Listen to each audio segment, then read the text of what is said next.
So what's going on, guys? The Diablo 4 Season 4 Campfire Chat just ended, and I just wrapped up my stream there on Twitch so I can make a YouTube video and connect with you guys over here. And here's sort of what you missed. If you're looking to get my thoughts and opinions on it, this is the video. And by the way, this will be linked in the description, this document here, which is the learnings from the PTR from Blizzard's side coming into Diablo 4 Season 4. Not to be too confusing. So what are we getting ready for in Season 4? What's the hype? Well, there's not really a seasonal benefit, like a power structure for your character anymore. It's just something called these Iron Wolves. And the Iron Wolves are going to help you in the Helltide, which is getting like a pretty much, I'm not going to say like a complete overhaul, but the framework, the framework for Diablo 4 is changing extremely significantly in Season 4, which you're probably already informed on. So Helltides are now interesting. They got like a threat meter. They're going to give you more opportunities to draw boss materials. So the way you and I engage with Diablo 4 is subsequently going to be changing, in my opinion, in a very positive way going forward.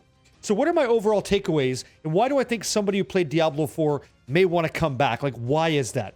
Making it short and sweet, there's two very big things happening in the game that are going to make me play longer and play together with community members. And here's what they are. The first thing that's happening in Diablo 4 that I think is fantastic for everybody, whether you play in groups or not, is the Codex of Power system. The Codex of Power is changing so that every time you salvage down a legendary aspect, it goes into your Codex of Power, which is account wide. And the nice part is that also works for the Eternal Realm. So if you have anything on your account, you log in, the game snapshots what you have, kind of pulls it in, and brings it into your Codex for you to appreciate on that character and other characters as well, like alts. So that's a big deal. The reason the Codex of Power is such a big deal is that you can make alt builds now. You can make alternate kinds of builds for your character. You're not going to go farm the perfect item again, or like sift through all the loot. You don't really need a loot filter. There's less loot dropping in Season 4, and there's more reasons to try different things without a massive penalty to you playing the game. I think that's huge. The second thing, which is a big advocate for why I'm coming back to Season 4 Diablo 4, is open trading, but not uber uniques. I love that. So I can hook up with people that get home from work, log into Twitch and log into YouTube here, get on Diablo 4 servers, start playing, and maybe you need an item on a Sork like Fractured Winterglass that I'm farming because I want to play a Frozen Orb build, right? Any additional uniques that I find that I don't need, I can hang on to them and just give them to people that are looking, and that's exactly what I'm going to do.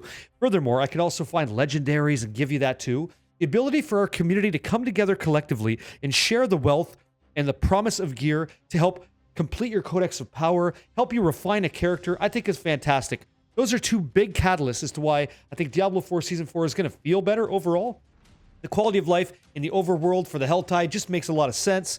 Getting into the nitty-gritty of some of the changes for the builds that kind of stood out to me, it looks like the multiple stacking firewall for the sorceress with that firebolt build, that won't be nearly as strong. The Dust Devil Barbarians firing less Dust Devils, but they're doing more damage, which is nice. The Necromancer looks like it's in a really great spot. The Druid, Tornado Druid, looks also amazing. So there's a couple different builds out there that have already caught my eye, and I'm going to be sharing these with you as we get closer and closer to Diablo 4 Season 4 rollout. Now, I don't like to just put out builds unless I've tested them myself. I wouldn't tell you to try something unless I've done it, because that just doesn't do anybody any good. So I do have, as of the time of this video, I've got a framework for a Fractured Winterglass Frozen Orb build that I'm very excited to try, but the current nerfs to it I don't think are enough to kill the build before it ever goes online based on the PTR experience. I'm expecting roughly a 50% damage nerf on it, and that's because Avalanche can't really proc Frozen Orbs anymore, and the overall ability for Frozen Orbs to be conjured through the Fractured Winterglass system has been revised and sort of like reduced. So we'll see how it does. I'm not saying it's dead in the water at all. It's still going to be very viable. I just don't know how strong it is. And once I know that, then I can share that with you guys with extreme confidence. So I am definitely coming back for Season 4. We've got many clans that are going to be merging and new ones emerging in Season 4. I'd like to welcome you and your friends to come play with us. We have this moniker. It's like people before pixels. The idea that you matter more than the items in a game or whatever kind of experience you know or you don't know. It doesn't matter. What matters is the time we spend together in video games, hanging out and playing together. And I definitely agree with that. And that falls right in line with my belief system of connecting with people to have fun through video games, period. Simple. This game, this system, this season allows me to do it, and I am damn excited to try.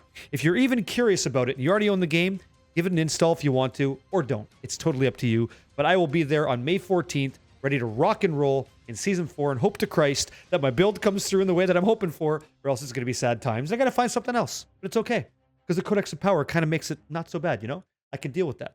I like change, and I welcome it. We'll see how the game feels. What are your thoughts? Let me know. Thanks for checking out the video, guys. See you in Season 4. Much love and adios.